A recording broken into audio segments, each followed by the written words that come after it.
Kembali lagi dengan saya, admin dari Baba Jawa.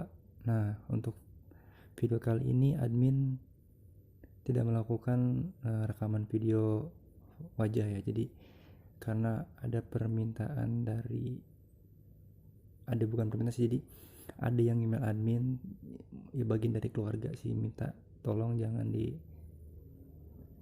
terlalu diekspos untuk adminnya gitu. Jadi mungkin admin menyampaikan lewat pesan suara aja, karena takut ada hal-hal yang emang nggak diinginkan mungkin dari pihak keluarga, apa nanti adminnya kena bertanya-tanya gitu kan. Emang ini bentuknya privasi banget gitu, jadi cuman bisa menyampaikan lewat pesan suara. Tapi emang sesuai dengan video kemarin sih admin lanjutin ya.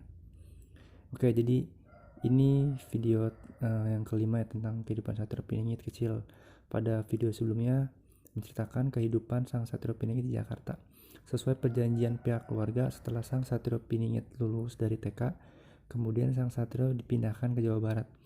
Untuk lokasi admin tidak bisa memberitahu dikarenakan takut menimbulkan hal-hal yang tidak diinginkan, yang tadi admin jelaskan di awal.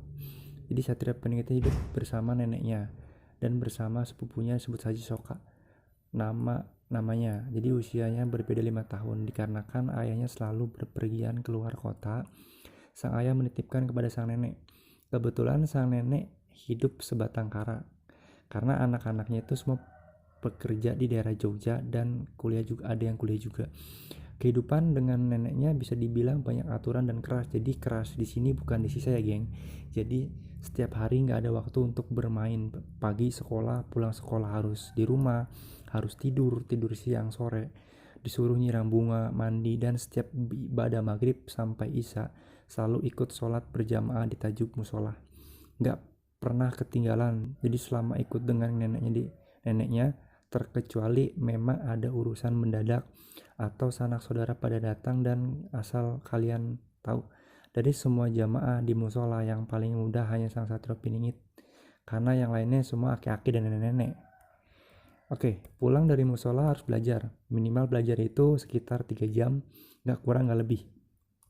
Dan aktivitas itu dilakukan oleh sang Satrio Piningit selama hidup dengan neneknya. Jadi admin berpendapat yang nenek ajarkan kepada sang Satrio Piningit, bahkan jika kalian pernah hidup dengan nenek, mungkin akan sama seperti yang dialami oleh sang Satrio. Kata neneknya sih buat nanti bekal kelak sudah dewasa. Mengenai Soka yang dikenal, jadi gini nih. Jadi admin di sini nggak ngebahas masalah itu ya, sepupunya ya, karena emang kurang informasi juga sih mengenai Soka.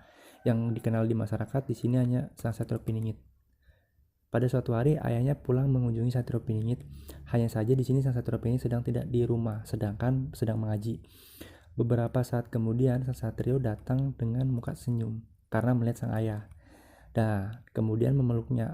Ayah aku rindu, ucap sang Satrio Piningit. Jadi geng, itu Satrio Piningit itu nggak pernah ngelepas tangan dari baju sang ayah. Mungkin karena emang kangen kali ya, kangen yang begitu mendalam mungkin pada sang ayah. Tiba-tiba ada seorang wanita yang menyapa, oh ini yang namanya sang Satrio gitu mungkin.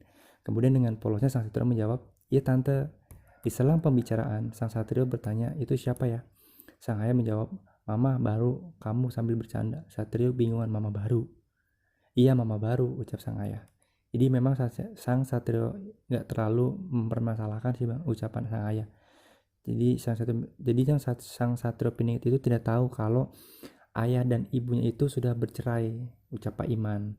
Jadi mengapa bisa menikah lagi? Admin bertanya dong.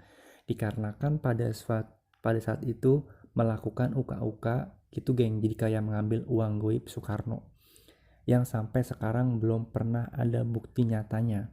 Pak Iman gak terlalu bercerita detail mengenai mengapa beliau bisa menikah lagi. Jadi admin di sini mulai penasaran tentang uka-uka tersebut. Terjadilah perbincangan Pak Iman bercerita, mungkin kalian juga pernah mendengar harta karun Pak Proklamator Soekarno yang melegenda. Jadi memang benar adanya mengenai harta karun Pak Soekarno, memang nyata. Jadi singkat cerita ingin mengangkat uang goib Soekarno, posisinya di sekitar di kota Cirebon. Itu menurut sang ayah Satripin itu bercerita, mungkin tidak asing sih didengar, mungkin tidak asing didengar oleh kalian. Jadi gini, sekitar 10 orang untuk penarikan uang Soekarno, Pak Kiai, mediator, dan kru-kru lainnya. Eksekusi mulai dilakukan. Terus menyiapkan peralatan sampai minyak Javaron. Terus